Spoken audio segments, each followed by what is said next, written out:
We have risen from the ashes to school the masses. Hello, everyone. Welcome to another edition of the Scholars of Wrestling Show, episode 210. I'm your man behind the microphone, Scholar Jeff. To my right is Scholar Tarek. Actually, you know what, fool? If it's okay with you, can I do the introductions this week? I don't know. Can you? Oh, I can, and I will. Hello, everyone, and welcome to episode 210 of the Scholars of Wrestling Show. I am your first ever Scholar of the Year, your first ever Scholars of Wrestling Champion, your only scholar to win the Scholars of Wrestling Royal Rumble game, and your current Mr. Scholar in the Bank, your undisputed Scholar Tarek. And right next to me is the chicken shit who likes to call himself the Scholars of Wrestling Champion, Scholar Jeff. Hello, so-called champion. This is... You gotta remove that from your all-consuming title, because really, there is a dispute. Otherwise... You are saying that this title is worth nothing, which is obviously not true. Oh, no, that is not true at all, because it is worth something. So therefore, which is why it's still my journey. It's still my journey to regain that beautiful piece of plastic. But if you're undisputed, why would you need the journey to get this anyway? I'm undisputed because when it comes to But I'm disputing it right now. When it comes to accomplishments in the Scholars of Wrestling Show, I have done it all. And you are just one step in that direction. All right, I'm having enough of this. Scholar Brian. And there's also the one scholar, Brian. And then the one scholar who's failed to even accomplish one of these goals. Scholar Brian. Who's still trying to make a name for himself in the Scholars of Wrestling Show, and that is Scholar Brian. Hi. What have you been trying to say for the last minute? I don't. Scholar Jeff. The so-called proud Scholars of Wrestling Champion, yet he's too much of a coward and a little bitch to put that title on the line at Extreme Rules. Kiss your mother with that mouth? I do it all the time, and she loves it, and she's so proud of me, but I can't say the same for you, because you just keep going on how proud you are as Scholars of Wrestling Champion, yet you're too afraid to put this on the line. The ones with the least to say always talk the most. That's all I've got to say. And that's the most cowardice thing to say about it. You don't define the rules, buddy. Oh, I'm sorry. I'm sorry. Hey, no. All I'm hearing is blah, blah, blah. I'm a little girl. Scholar Tarek, it's okay. You hate girls? It's okay. If he wants to be a little pussy and not put the title up on the line at Extreme Rules, let him. It just lets the fans know who the real competitors are here. You can talk all the trash you want, but for the rest of the day, we also have a lot to cover in the world of wrestling right now. Which is what real champions do. That's all I'm hearing. Oh, I'm sorry. I'm too scared. I'm too much of a little coward and a little bitch to go and just show that I actually am a proud Scholars of Wrestling Champion. Well, you know what? I am a proud Scholars of Wrestling Champion. Then prove it! I will prove it by talking about wrestling in a little segment we like to call Backstage News. Indeed, we shall go ahead and peek behind that curtain and just see how much of a little girl this man is, the so-called proud champ, and check in on a little Backstage News. Pussy. And he's calling you that. The man who has accomplished nothing so far as a scholar. The one of the original three who has just not gained anything. I know I'm attacking you as you're trying to get my back, but the truth hurts, Scholar Brian. The truth hurts. Then why do I feel no pain? Oh, you're saying you don't feel pain, but I just feel that rage, Robbie Rage, building up inside of you, waiting to burst, and just to finally put this title on the line at Extreme Rules. Are you hitting on me? If it gets you to put that title on the line, sure. Doesn't even work. That is the worst. You want to know what might get him to put the title on the line? Gone. Oh! Hey! You go get that title right now. No, I don't think I will. Or maybe the champion should. No. The proud defending champion should go get his championship belt. I am not the one who besmirched the title. But anyway, this is just if I don't big get a title distraction. shot by the end of the show, I'm going to do a whole lot more than besmirch your title. Don't we have a segment to cover right now? I don't know. Do we? Champ? Yes, we do. And in all complete seriousness, we did have a loss this week in professional wrestling with the passing of Mr. Matt Capitelli, who is best remembered from his WWE days on one of the early seasons of Tough Enough, where he got Season 3, thank you, where he got beaten down rather savagely by Bob Holly. Which is a normal thing for back then. Yeah, definitely a different kind of world, but even then, it actually is really sad to hear, because it's sad he never made it up to the main roster. He never really done anything past the developmental stages, but he still had a WWE contract. I'm actually kind of sad and disappointed in WWE not even putting up a screenshot of like a in memory of, like what they did with Vader. Yes, like I said, he hasn't been on the main roster, but he's still known in the WWE universe, at least ones in our generation. And if you've got a bunch of management saying good things about the guy on Twitter, saying he's a loss and all that, then yeah, you should probably acknowledge it a little bit more than that. This is a guy who, well, when was he diagnosed the first time? About 6 years ago? I feel like I lost track, honestly. Yeah. Yeah. But ever since then, he's been like the pinnacle of toughness and bravery and courage, because he didn't stop fighting, never did. Okay, he was going around talking about his struggles and all that. I don't think he even stopped wrestling until like the second diagnosis hit, right? I think Something he was like still that. Around that. I think he was I know he was still training. He was still training. He was still wrestling in the indies. So this is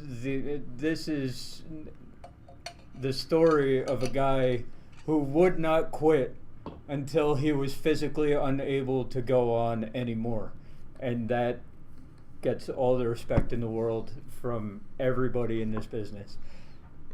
Agreed. Yeah, an absolute loss, and his legacy will be just for how hard he worked and the heart of the true champion. You know what? You're a credit to the entire sport. Rest in peace, Matt Capitelli. You will be missed. Now, in other news, apparently another one of our favorites has suffered a bit of an accident, specifically a car accident. Got into a little bit of careless driving. Wasn't prepared for the car that he hit head on. Just like Scholar Jeff will be prepared for the for the car he's gonna run into at Extreme Rules. But yeah, this is wonderful segue, Brian. I'm this. Like, you didn't even hear about it until Monday. You didn't even hear about it until Monday. It happened when? Friday?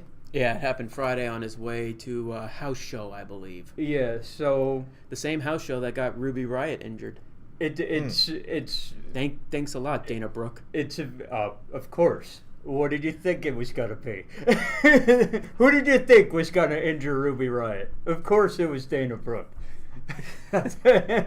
I made sure it was nice and loud who it was, especially for you, Brian. But Bray Wyatt, in all seriousness, I'm happy that he had minimal injuries, and it seems like it could have been a whole lot worse from what I've been reading on the dirt sheets and all that. It seems like he got off really lucky and easy, and I'm glad to see that, even if it might have been his fault for being careless at the wheel. Never be careless at the wheel. Come on now. Hey, at this point, I'm just glad he's not horribly injured, and he's going to presumably be back in time for Extreme Rules. That's why I'm wearing this shirt tonight. Mm-hmm. Hoping for a speedy recovery. Absolutely. Get well soon. Bray Wyatt would love you here on the Scholars of Wrestling. But anyway, that's it for Backstage News. Now let's kick things off with the rest of the week in earnest with a little bit of Monday Night Raw. Allow me to vomit just a little bit and go on. I just can't do it. We just can't have a Scholars of Wrestling champion just have his championship belt across the other side of the room. Well, after there goes someone threw it. Only a true champion would actually go for his belt. That's why it's staying here, where it belongs. I did have a plan for that, but okay. I just can't do it anymore. Sure. Okay. All right. Just look at it. It's so beautiful. It needs to be on the screen. Well, you know what else is beautiful? Sasha Banks, which was also the vehicle to bring back the greatest character in the history of wrestling itself, Dr. Shelby. You know how I feel about this? When they did the second This Is Your Life with Mick Foley and John Cena, and it just fell flat. Like, they tried to recover the magic, and it just didn't work. I feel like this. It did it again. Okay, it's just the way the WWE works. They shoot rabbits in a barrel, and come out with something amazing. And then I can't. And then it just epically fails on the second one. It was great to see Dr. Shelby back, because I didn't think they would ever do it, but this just fell flat in every way possible for me. I said it last week that this segment, the only way this whole segment would be saved, the whole feud of Sasha and Bayley can be saved, as if this whole thing is being treated as a comedy skit with the return of the great Dr. Shelby. But not even the great Dr. Shelby was enough to really save this, because I'm sorry. It's not even Dr. Shelby's fault. It's actually Sasha Banks and Bayley's. Yeah, that's right. I'm gonna say it, because I had it written down. What was it? What do you call it? The realm of friendship. The room of friendship, and the seven stages of friendship: honesty, truth, respect. Let's see, that was 3. It's a kind of hokey stuff that sounds psychological. It's what everyone thinks therapy actually is, when it's actually not. Even so, it's still the only way for the segment to really work is to have everyone actually to be believing in what everyone's doing, and Bayley and Sasha Banks were actually the real down points of this storyline, because they were horribly written. What they were given was bad, and their performance, their acting, if you can call it acting, was bad. It also goes back to the fact that, once again, I have to call out that this whole thing that they're doing is about 6 months overdue. This should have been the lead up. They started it, didn't they start it at leading up to WrestleMania or just after? They started this whole thing where Bayley and Sasha Banks kept going back. Question: do they even have a match officially at Extreme Rules? No. Nothing. So it's we're still going. There hasn't been an official turn yet. It's been 6 months. Come on. There's also a rumor they're going to have a match, possibly at SummerSlam, and it'll lead to them teaming up, leading up to the rumors of them bringing tag team titles for the women's division. I don't buy it. This honestly is not enough to save the storyline. This is honestly still the worst feud of the year for me. I'm just not buying anything that Bayley and Sasha are doing. The whole skit of them having to respond as the other person was flat out terrible. It made it's kind of hard for either of them because they're both being booked like a bunch of spoiled bitches. The only real person to cheer for in this is Dr. Shelby. But these whole skits took at least 5 minutes of raw airtime, but the one person who took the most airtime, you pretty much can call this episode of Raw the Roman Reigns show, because that's all this Raw was really about, with the best thing that happened on this Raw was the tag team match between Roman Reigns and Seth Rollins versus Dolph Ziggler and Drew McIntyre. And we knew that you weren't, and you knew right from the get-go that match wasn't going to get a clean finish, because why would you do that?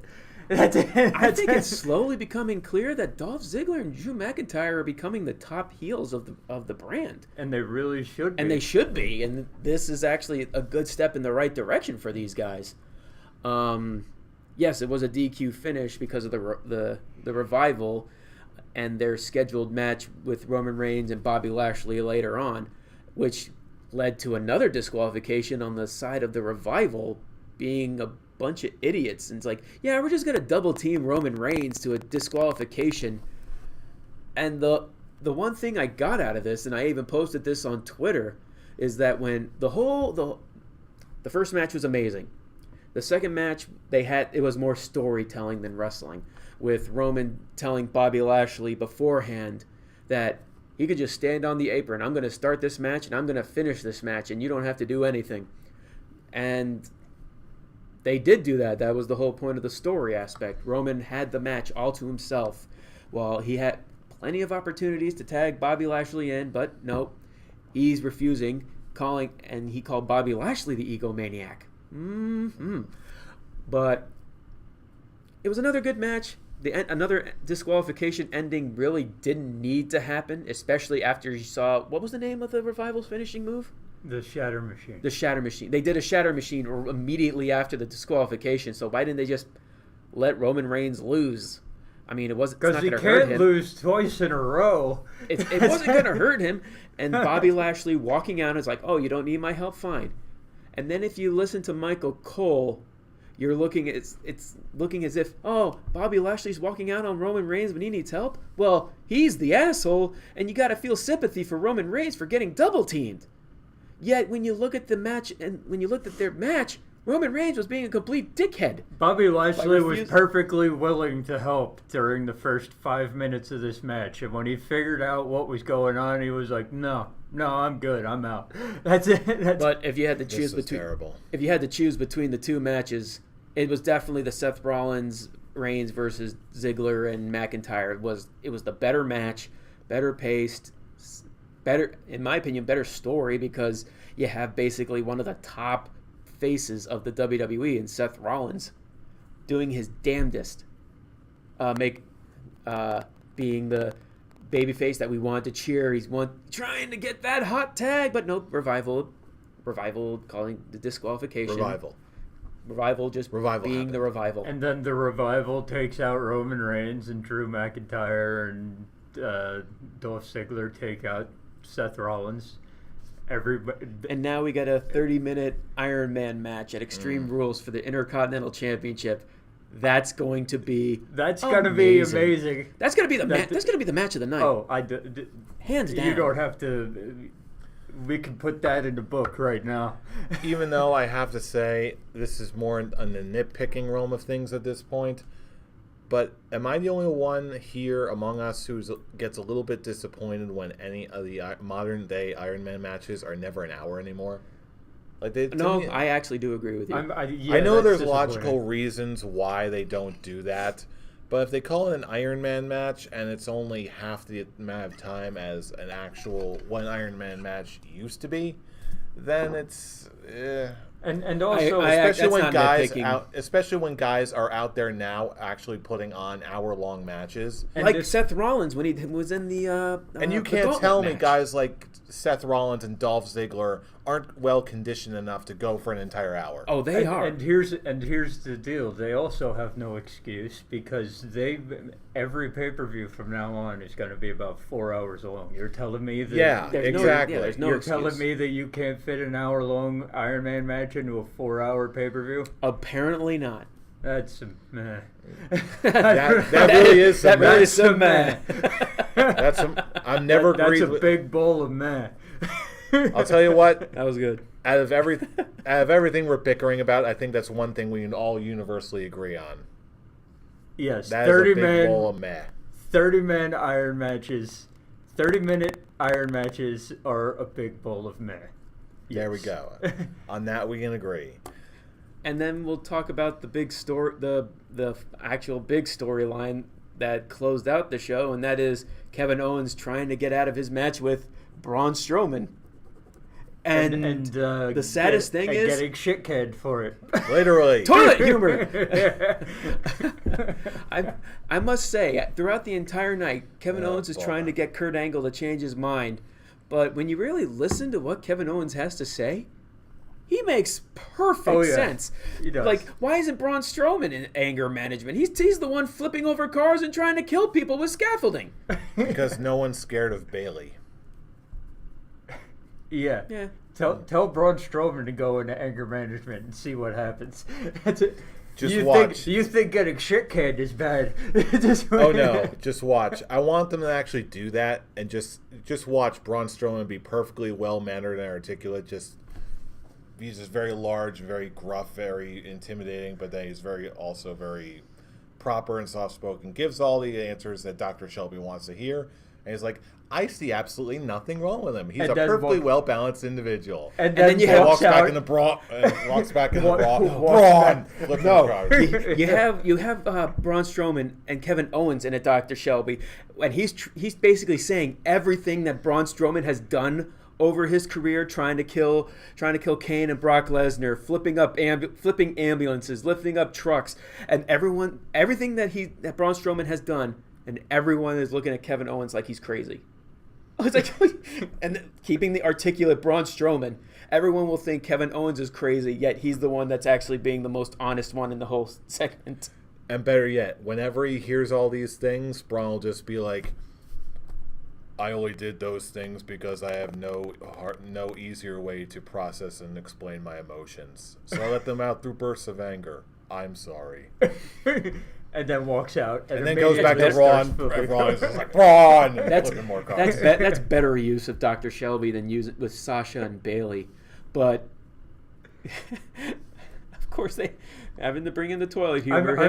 Him running out of his match. Like, first, he's trying to show confidence with the whole inner peace thing with Jinder Mahal. Like, he's going to be the one who monsters are made to be demolished.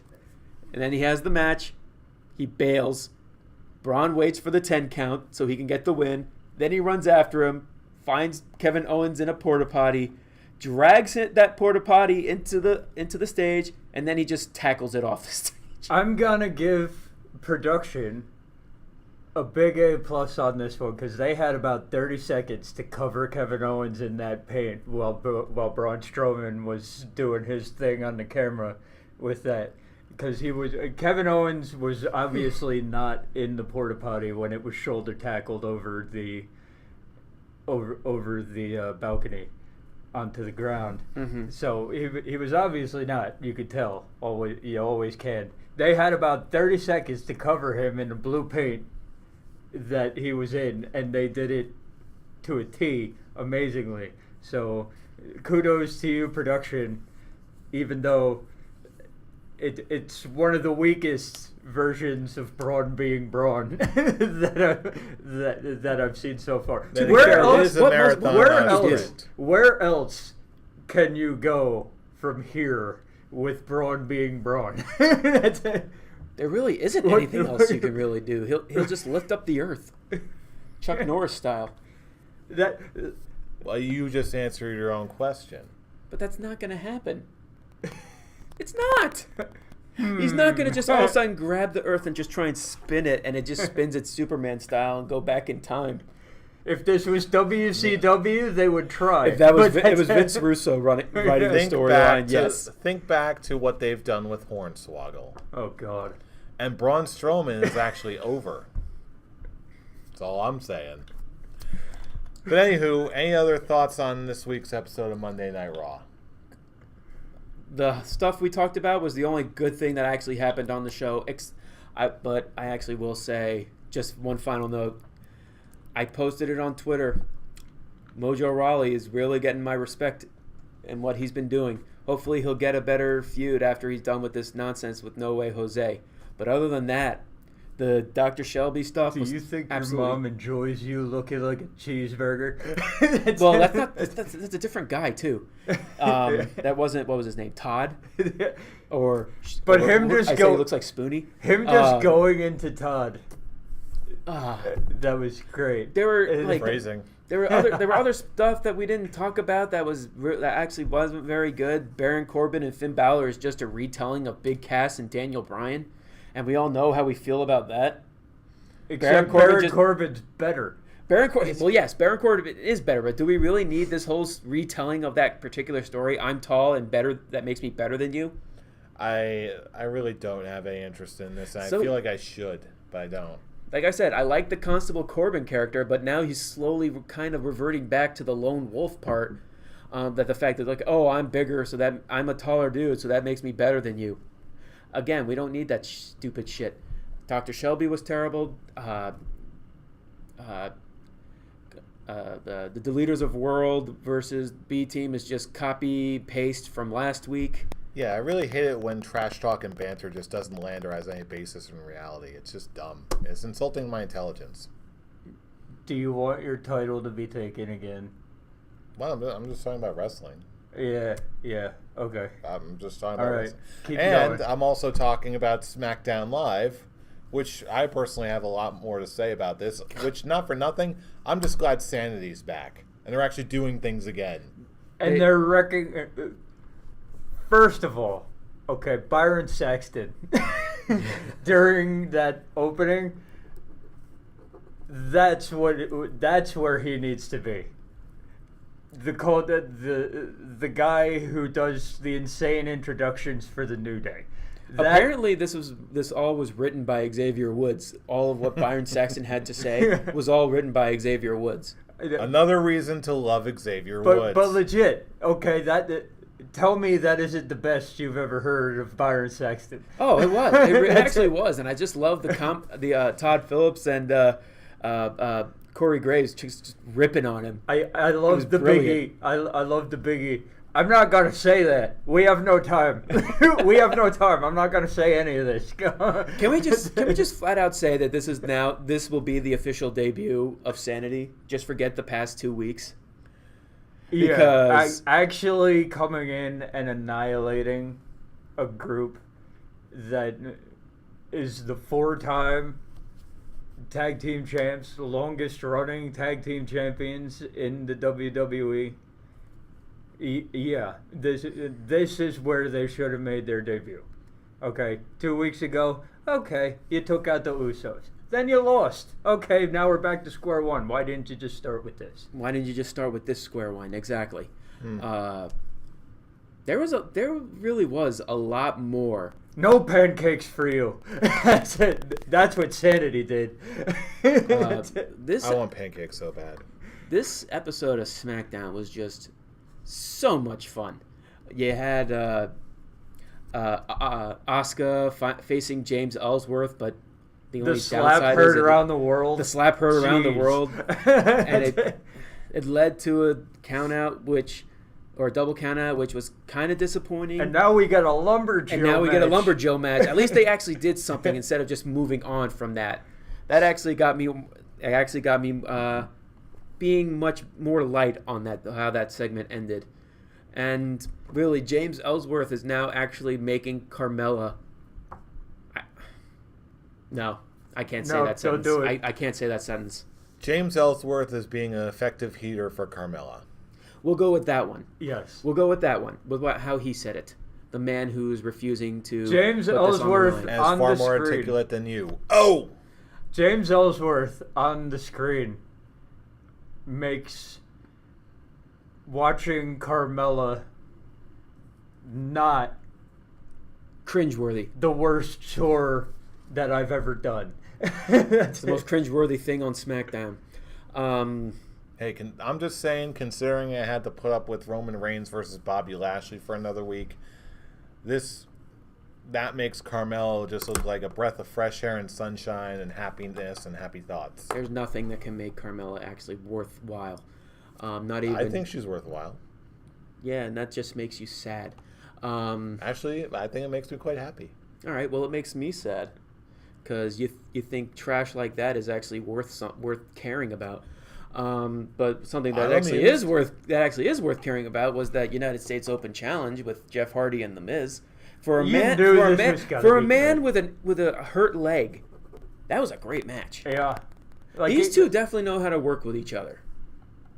Yeah, and Jeff Hardy wrestles injured all the time, so they're like, "Oh, his leg is hurt." He's extreme. Whatever. Granted, this is all just building up for when this one show your shirt, display your shirt, where this man that this coward of a champion is wearing, it's just inevitable that Shinsuke Nakamura will win the United States title at Extreme Rules. Since it's just a matter of time. Yeah, he needs a title to justify this, to justify whatever's going on. And not for nothing, modern day Nakamura, if we're really honest with ourselves, elevating mid-card titles is what he's known for. And this is a mid-card title that desperately needs some elevating. Oh yes. And of course, we couldn't let SmackDown go without talking about the official in-ring re-debut of Team Hell No. I love the fact that at the beginning of the show, they didn't just overlook the fact that, hey, Kane tried to end Daniel Bryan's career. The reason he was out with the neck injuries was because of those tombstone pile drivers. So you can really argue that it was Kane that put Daniel Bryan into retirement, storyline wise. Yeah. It was good that they brought that up. That whole opening segment just showed that these two are gold together. First, bring up, dude, you tombstone me there, you tombstone me on the tailor, you tombstone me on the steps, and he's like, oh, that's fine. I got your back. You tried to abduct my wife. And it's like, tried. It's like, I got your succeed. back. No. Yes. No.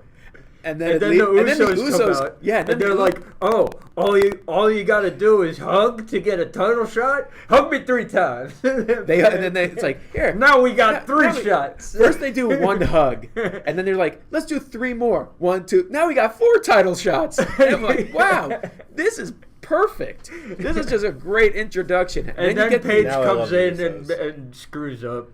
Yeah. Yes, it was. She did say, what was it? Smack Team. The Smack Team tag titles. She fixed herself when she actually said that if the Usos win, she actually fixed that little mix up. And then you get the backstage segment with Kane and Daniel Bryan. It's like, I look at you as my brother, and he's like, you lit your brother on fire. It's like, it doesn't matter. Okay. I apologize for what I've done to you. This was so much fun. I love these two together. And then you had the match itself. Kane definitely had some ring rust because, for obvious reasons. Yeah. I actually thought the Usos were going to win this and they were going to drag it out and actually have Team Hell No versus the Bludgeon Brothers at SummerSlam. So I thought the Usos were going to get in here and be the ones to take the pin at Extreme Rules. But, hey, okay, I should have known better. You're not going to have the team that just showed up and got together again lose in their first match. That would be dumb. Right. So I thought... So, yeah, Team Hell No won. The match was alright. The skits and promos leading up to it were fantastic. So, yeah... all in all, pretty good stuff. When it comes to building for Extreme Rules, I'm more looking forward to the SmackDown matches. Yes. The only the only Raw match that I'm now looking forward to is that Iron Man Intercontinental title match. But what does that say for Raw? Do they end with Reigns versus Lashley? Oh my. No. As much as especially when you have Rusev, who him and AJ had a great promo, and him and Aiden English had a pretty decent match. Not a chance that match closes. Extreme Rules. Rusev and not AJ a chance. in a perfect world. A perfect world, yes. Because you got when you first had the promo between the two, it was a very split crowd. One was for AJ, one was for Rusev. And I love how Rusev was just saying that he's going to break into the house that AJ Styles built, and he's going to crush? Isn't that what he said? He's gonna mashka. I couldn't be so more invested in the WWE title match than the last time we had the WWE title match. Who am I kidding? When it comes to the WWE title match, I'm so into this feud. I'm so into whatever feud AJ Styles is in. If AJ Styles versus Shinsuke Nakamura in a last man standing match, is it gonna end the pay-per-view for the title? AJ Styles versus Rusev in a regular one-on-one is not going to end. It's just... But there is one caveat to this. It's not AJ Styles versus Rusev alone closing the show. It's AJ Styles and Rusev for the title closing the show on Rusev Day. That's the big case. Like I said, in a perfect world, you would be absolutely right. But because Vince McMahon is just so Vince hard, McMahon better. It's just so hard on both Roman Reigns and Bobby Lashley. Even though us, the fans, are getting ready to basically pull a Samoa Joe Roman Reigns all over again. He tried it with Samoa Joe versus Roman Reigns. There is a little bit of logic to what I'm saying here. Hear me out. There's a couple reasons why I think this has a good shot of closing Extreme Rules. The first one of which being the level of overness that Rusev has with the mainline audience. People love chanting Rusev Day. Rusev Day is over. Rusev can absolutely deliver in a match. Of course, we need to say no more about AJ Styles. So that's number one. And number two, if they're really as high up on Roman Reigns and Bobby Lashley as we seem to all think they do, I'm convinced that a bigger caliber rematch is much better left to closer to the main event of SummerSlam, which is where I think they're going to put them. In the meantime, they'll leave them anywhere on the card for their opening match because it looks like, in my opinion, this is going to go on for at least 2 more shows. Like I said, you make perfect sense. No one is disputing your logic. And that's the problem. Logic. Something that WWE seems to have a problem grasping. Oh, no, they do have their own separate internal sets of logic. Whether or not it results in more satisfactory, meets a satisfactory end to in terms of an enjoyable show, that leaves something to be desired. But there is a train of logic that the WWE uses, whether it's to maximize profits or go for a certain demographic and leave them happier. Maybe they're based on sales figures or some other information or data that only the number crunchers in the back of Titan Towers will ever see. But there is still a bit of logic to this. It's just a matter of which stream of logic are they going with this. If only I had your confidence in that. Hey. Well, you ask any business person. There's always a stream of logic to any decision that are made. It's just a matter of who is the stream of logic for, does the logic meant to achieve, and ultimately, does the train of logic work? Here's the logic of WWE. Roman Reigns, Bobby Lashley, big men, orgasm in pants, main event, Extreme Rules. There it is. There is, and that itself is a train of logic. Not one I agree with, but case in point. And That's at least Vince McMahon's logic. You can't deny that. And it's almost as logical as not putting that up on the line at Extreme Rules. See, completely logical. No, there's nothing logical about that. If only you were as confident as you are talking about how Rusev and AJ will close the show. You were confident enough to put that title on the line at Extreme Rules. But I don't have to. Oh, you sure as hell have to. See, no, you don't, because that is your own logic. See, when you're going for the title, you just want it to be on the line. But really, I've got no reason to, especially when I can make a much bigger spectacle by waiting until SummerSlam to put the title on the line. That is the most cowardice thing I've ever heard you say. But again, and that's coming from a pretty big coward himself. That's it. If he's calling you out, is it cowardice or is it intelligence for protecting my title? No, you'll find out. You'll find out about that. You'll find out by the end of the show what your cowardice has got to cost you. It's honestly just pure stupidity. How? I have no reason to defend my title. Just to prove you are the proud champion you claim to be. I'll tell you what. Who's the real coward here? Me for being wise and defending my title, or you trying to provoke a title defense when you have a perfectly good Scholars in the Bank briefcase that you could use to provoke that. Oh, I have plans for this briefcase. Hey, you want a title match? You put it. You use your briefcase and you provoke it.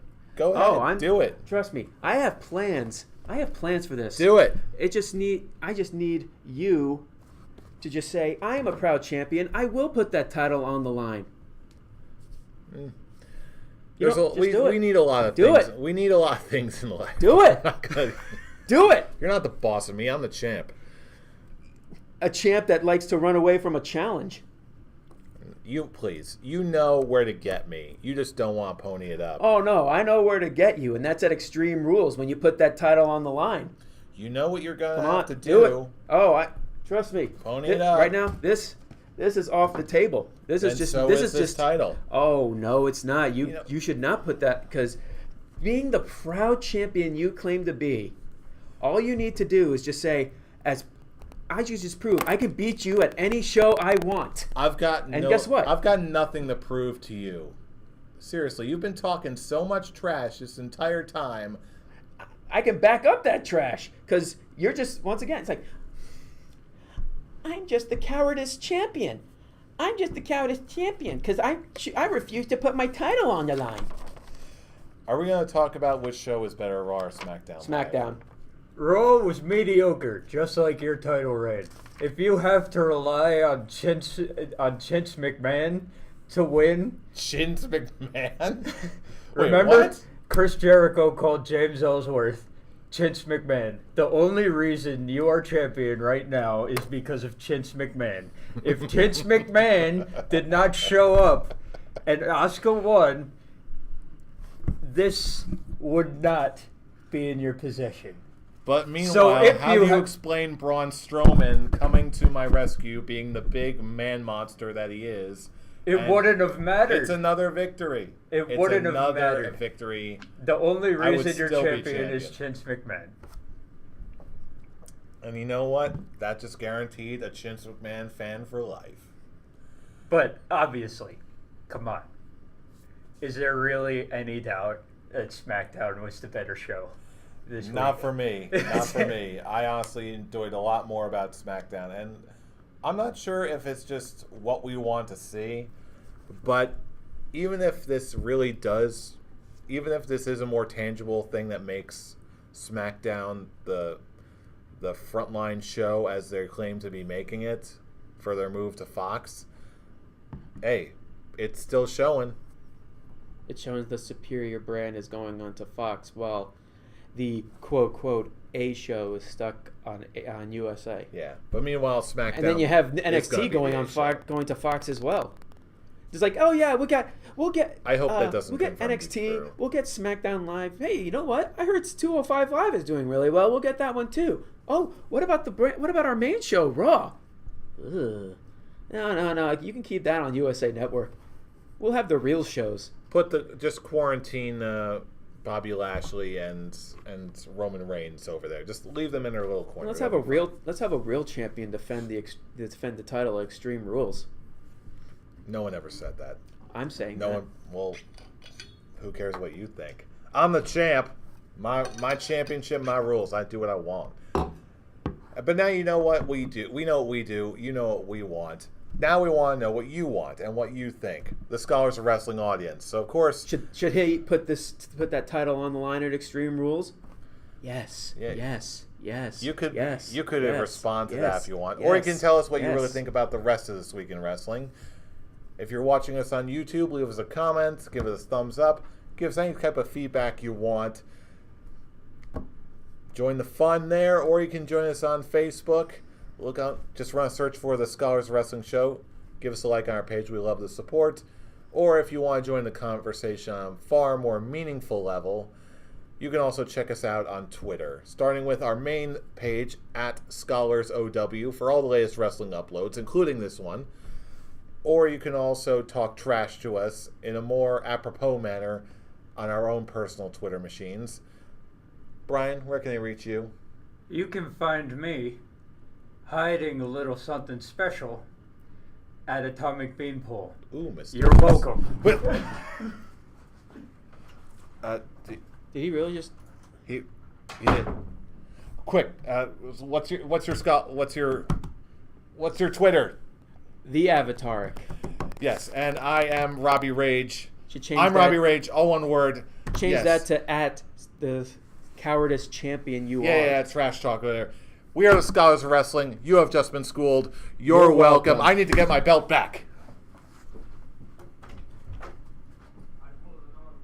Wow. It actually took Brian to leave for Jeff to grab that belt. Stop and think about that one. Now he's actually being a champion. Now he just needs to put that title on the line at Extreme Rules. So yes.